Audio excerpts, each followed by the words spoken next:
चलिए दोस्तों, तो हम शुरू करते हैं आज का ये क्वेश्चन अपना, जिसमें ये बता रहा है कि सैलरीज पेड ड्यूरिंग 2020 वर रुपीज़ 23,000, यानी कि इन्होंने 31 मार्च 2020 में जो सैलरी का पेमेंट करा है, यानी कि रिसीव्ड एंड पेमेंट अकाउंट के अकॉर्डिंग इन्होंने पेमेंट कुल मिला के 23,000 करे हैं, है ना।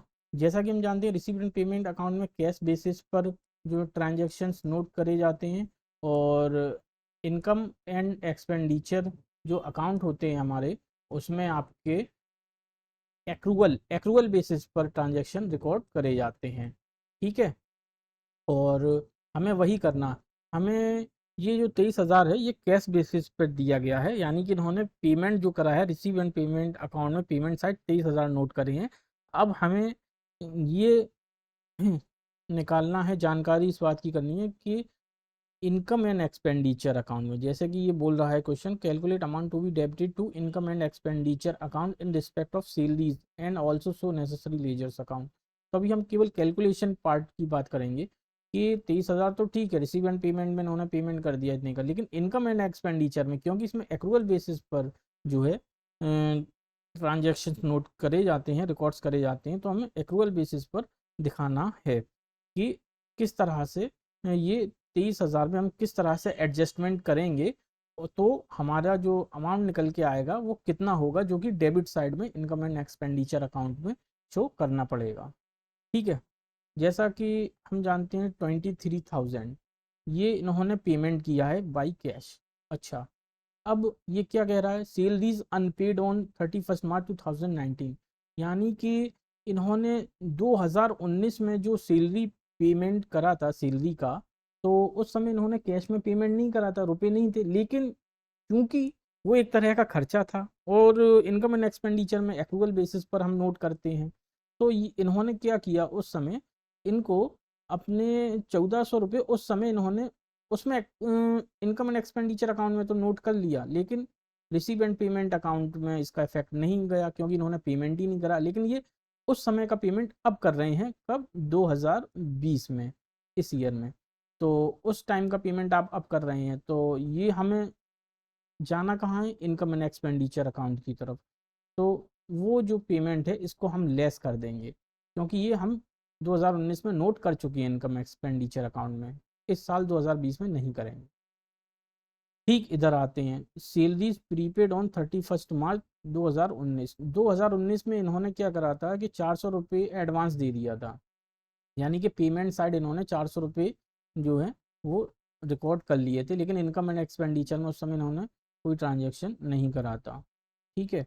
तो अब जब इन्होंने ये उस समय पेमेंट कर दिया था, तो अब ये क्या करेंगे कि इस 400 रुपीज़ को यहाँ ऐड करेंगे। वो इसलिए ऐड करेंगे क्योंकि इन्होंने ये प्रीपेड यानी कि एडवांस में पेमेंट कर दिया 2019 में, और है कब का ये, 2020 में। हम ये मानेंगे कि ये 2020 का पेमेंट इन्होंने प्रीपेड एडवांस में दे दिया था 2019 में।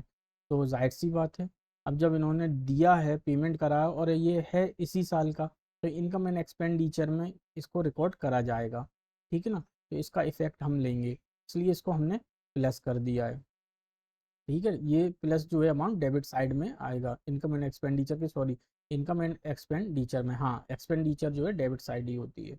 अच्छा, अब सैलरीज अनपेड ऑन 31 मार्च 2020। अच्छा, अब ये इन्होंने क्या करा है, पेमेंट नहीं करा, यानी कि इस 23,000 में जो इन्होंने दिया है उसमें ये 1,800 रुपये इन्वॉल्व नहीं है।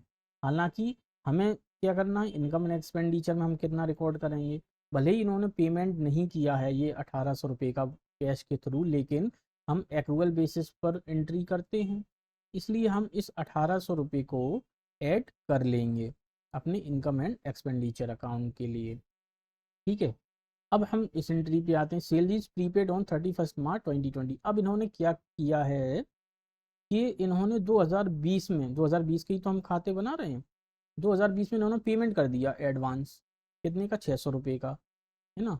अब 20 में कर दिया, लेकिन इन्होंने, हो सकता कोई इनके यहाँ लेबर हो या वेजर हो कोई भी, तो उसने बोला कि साहब हम जो है कहीं जा रहे हैं, आप 600 रुपये हमें एडवांस दे दो अगले साल का, तो हम अगले साल काम करेंगे तो जो हमारी सैलरी उसमें से 600 रुपये कम दे देना। तो इन्होंने क्या किया है, 600 रुपये इसको पेमेंट इन्होंने एडवांस दे दिया है, यानी कि इस 23 हज़ार में वो इन्वॉल्व है कितना, 600 रुपये। तो इसको हम माइनस करेंगे 600 रुपये को, ठीक है ना, क्योंकि ये एडवांस है 2021 से संबंधित है, ठीक है ना।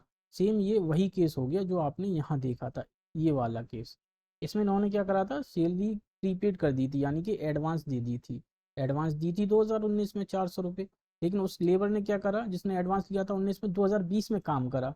तो वही जो है 400 रुपये ये कहाँ ले जाएंगे, यहाँ पर, क्योंकि इनकम एंड एक्सपेंडिचर अकाउंट में इस 400 को ऐड करेंगे।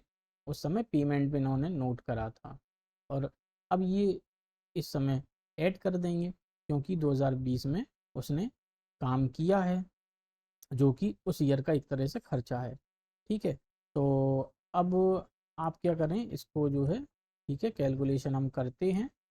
तो कैलकुलेशन में हमारा क्या बना, 23 हज़ार और 4 हज़ार और 1800, 400, सॉरी 400 और 1800, 2200 और 1400 और 600, 2000।